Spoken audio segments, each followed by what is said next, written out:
Philippine Declaration on Lung Cancer. Lung cancer remains the leading cause of cancer-related deaths worldwide. In the Philippines, it claimed more than 20,000 lives in 2022 alone.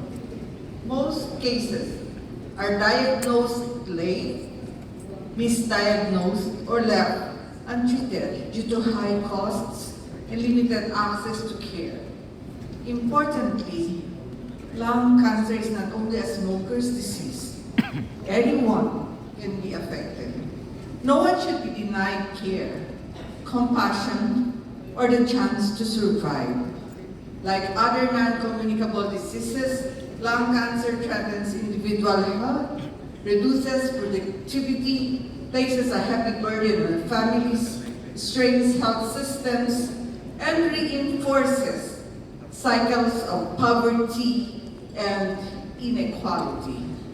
Recognizing these impacts, we advocate for urgent, equitable, and evidence-based action.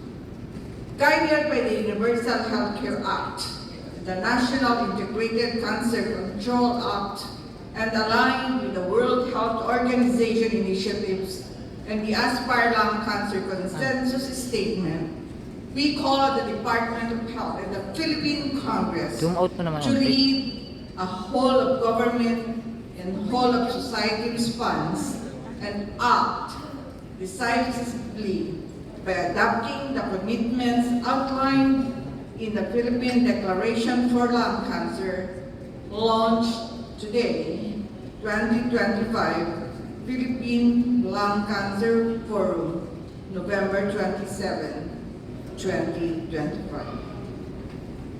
We urge our leaders to improve and expand prevention, prioritize early detection, ensure equitable and sustainable access to treatment, build partnerships, and promote investment.